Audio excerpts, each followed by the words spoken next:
আজ ৫ বছর পর আমার স্বামী দেশে ফিরেছেন। বাসার সবাই অনেক খুশি ছিল, কিন্তু আমি একদমই খুশি ছিলাম না। কেন খুশি ছিলাম না সেটা একটু পরে বলতেছি। হঠাৎ করে আমার স্বামী আমার দিকে তাকিয়ে বলে, কি ব্যাপার, তোমার কি মন খারাপ নাকি অন্য কিছু হয়েছে, আমাকে বলো। আমি তখন বললাম, কোনো সমস্যা না, তুমি রেস্ট নাও, আমি একটু পরে আসতেছি। তো তার জন্য যখন আমি পানি নিয়ে যাচ্ছিলাম, আমার পায়ে একটু আঘাত ছিল। আমি তখন একটু খুঁড়িয়ে খুঁড়িয়ে হাঁটছিলাম, যা আমার স্বামীর চোখে পড়ে। আমার স্বামীর সাথে সাথে আমাকে ডেকে বলে, কি ব্যাপার, কি হয়েছে পায়ে? আমি তখন বললাম, তেমন কিছুই না, একটু ব্যথা পেয়েছিলাম। আমার স্বামী বলে, আচ্ছা, আমি অনেক ক্লান্ত, আমি একটু ঘুমিয়ে নিই, ঘুম থেকে ওঠার পর আমরা দুজন একসঙ্গে মিলে ঘুরতে যাব। এই বলে আমার স্বামী ঘুমিয়ে যায়। সে ঠিক ৩ থেকে ৪ ঘন্টা পর ঘুম থেকে উঠে আমাকে রেডি হতে বলে। আমাকে বলে সুন্দর একটা নীল শাড়ি পরে সুন্দর করে সাজতে, সাথে সুন্দর সুন্দর গহনাও পরতে। আমি তখন হেসে বললাম, আমি এগুলো কোথা থেকে পাবো? আমার তো হাতে গোনা ২-৩টা শাড়ি আর ২-৩টা জামাই আছে, যে জামাগুলো আমি সবসময় বাসায় পরি।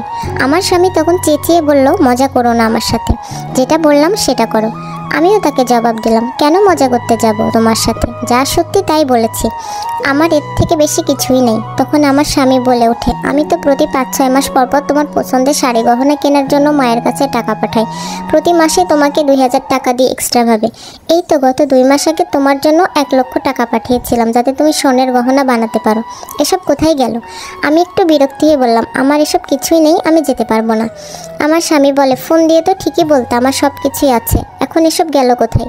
এতক্ষণ স্বামীর সাথে গরম গলায় কথা বললেও শেষমেশ আমি কান্নাটা চেপে রাখতে পারিনি।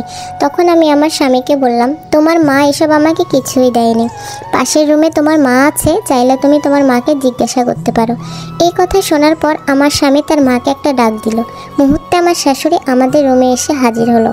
এসেই আমার শাশুড়ি জোর গলায় বলতে শুরু করলো, কি হয়েছে বাবা, তুই না ঘুমেছিলি, বউ কি তোর সঙ্গে কোনো ঝামেলা করতেছে, আমাকে বল। আমার স্বামী উল্টে আমার শাশুড়িকে জিজ্ঞাসা করলো, আমার বউয়ের শাড়ি গহনা কই, ওকে যে এত জিনিস দিলাম সেগুলো কোথায় গিয়েছে, ওর জামা কাপড় নেই কেন? আজকে আমি এতদিন পর বাসায় এসেছি, তারপরও দেখি ওর গায়ে একটা নোংরা জামা। মুহূর্তে আমার শাশুড়ি চুপ হয়ে গেল, তার মুখ থেকে আর একটা কথাও বের হলো না।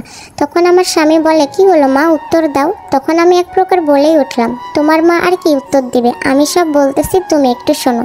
তুমি বিদেশ যাওয়ার পর তোমার মা বোন আমাকে অনেক কষ্ট দিয়েছে, যা বলার মতো না। কাজে যদি একটু ভুল হতো, কখনো তোমার মা কখনো তোমার বোন সাথে সাথে আমার গায়ে হাত তুলতো। ওই যে তোমার বোনকে দেখতে পাচ্ছ, ও আমার বয়সের ছোট, ওর সাহস কিভাবে পায় আমার গায়ে হাত তোলার? আর বাকি রইল গহনার আর জামা কাপড়ের কথা। গত মাসে আমাকে যে টাকা পাঠিয়েছিল, ওই টাকা দিয়ে তোমার বোন নতুন একটা আইফোন কিনেছে, পারলে জিজ্ঞাসা করে দেখো, সে তো সামনেই আছে। আর যে প্রতিটা ঈদ আসলে বাসা বাড়িতে মহিলারা কাপড় নিয়ে আসতো ২০০-৩০০ টাকার, আমাকে ওইগুলাই কিনে দিত তোমার মা।